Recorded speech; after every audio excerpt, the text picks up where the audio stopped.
अब हम डिस्कस करेंगे यूनिट 1 ऑफ ब्लॉक 1 MEG 5 का। अब सबसे पहले हम ये देखते हैं कि लिटरेचर क्या है।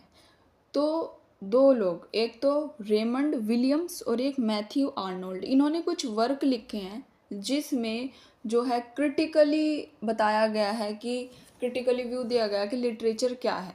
लेकिन ले दे के सब चीज़ का मतलब यह है कि जो लिटरेचर है, लिटरेचर के अंदर पोइट्री, फिक्शन, ड्रामा, ठीक है, ये जो भी लिखित में जो भी काम चीज़ होती है जिसको हम पढ़ सकते हैं वही क्या है, लिटरेचर है।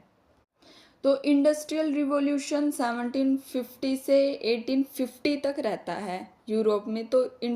तो हम इसको ऐसे डिफाइन कर सकते हैं कि पहले लोग जो है पैसा कमाते थे खेती करके, फिर इंडस्ट्रियलाइजेशन आ गया जिसमें मशीनें आ गई लोगों के पास, फिर जो है मशीनों से काम ज़्यादा होने लगा, लोगों की ज़रूरत कम पड़ने लगी, जिससे लोगों के पास लेजर यानी खाली समय रहा। तो लोग उस खाली समय में करें क्या, तो उस टाइम जो है नॉवेल्स का और ये लिटरेचर का यानी प्रिंटेड चीज़ें आने लग गई और फिर ऐसे ही कल्चर डेवलप हो गया। तो अब आपने देखा होगा कि पहले एग्रीकल्चर आया, फिर इंडस्ट्रियलाइजेशन आया, फिर लोग लेजर होने लगे, खाली होने लगे, फिर लिटरेचर आने लग गया यानी लिखित में चीज़ें, चाहे वो पोइट्री हो, नॉवल हो, ड्रामा हो, जिसको लोग पढ़ने लग गए। और फिर ऐसे ऐसे धीरे धीरे कल्चर का डेवलप होने लग गया। जैसे एक पर्टिकुलर जगह पर क्या होने लग रहा है, लिटरेचर में वही बातें तो लिखी जाएंगी चाहे वहाँ प्ले हो रहा हो या नोवेल हो रहा हो। तो इस तरीके से कल्चर का भी डेवलपमेंट हो गया। चलिए एक बार और देखते हैं लिटरेरी क्रिटिसिज्म क्या है। कोई भी वर्क अगर आप उसको पढ़ रहे हो और आप उसको पढ़ने के बाद खुद से ही इंटरप्रेट कर रहे हो कि इसमें क्या हो सकता है, दूसरे राइटर ने एक ही टॉपिक के बारे में क्या लिखा, उसी टॉपिक के बारे में जो आप पढ़ रहे हो उसमें क्या लिखा हुआ है, ठीक है, और आप किसी को वो समझा नहीं रहे हो लेकिन खुद लिख रहे हो, अंडरस्टैंड कर रहे हो और इंटरप्रेट कर रहे हो, वो भी लिटरेरी क्रिटिसिज्म है। मान लीजिए आपने इंटरप्रेट करने के बाद किसी पेपर में उसके बारे में उसको लिख दिया और पब्लिश करवा दिया, तो वो भी लिटरेरी क्रिटिसिज्म ही है। यानी कोई भी एक टॉपिक, ठीक है, उसके बारे में अलग अलग राइटर्स की, ऑथर्स की क्या क्या राय हैं, एक ही टॉपिक के ऊपर अलग अलग ऑथर्स की क्या क्या राय है, वो लिटरेरी क्रिटिसिज्म के अंदर आ जाता है। जैसे जो प्लेटो था, ठीक है, वो कहता था, प्लेटो जो एक फिलोसफर था, पोइट भी था और भी बहुत कुछ था, जो जो प्लेटो था वो कहता था कि पोइट्री अच्छी चीज़ नहीं है, ये नकल करना है किसी चीज़ की, ठीक है।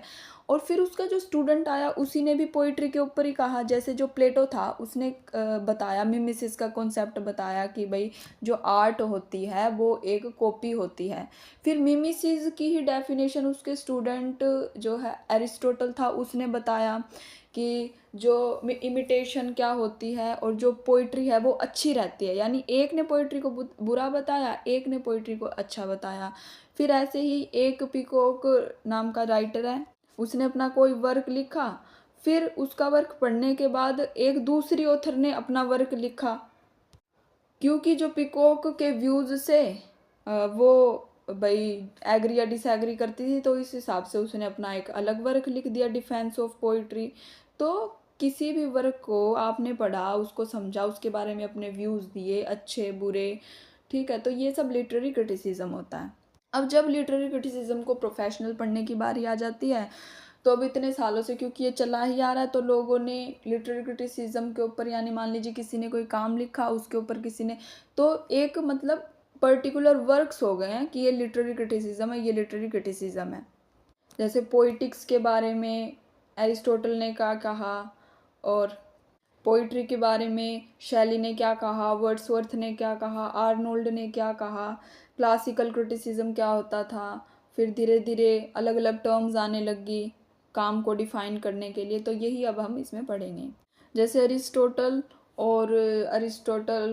हो गया, इसका जो टीचर था प्लेटो, ये पुराने ज़माने के थे, तो इनको हम क्लासिक्स नाम दे देते हैं। अब हम देखते हैं कि थ्योरी क्या होती है।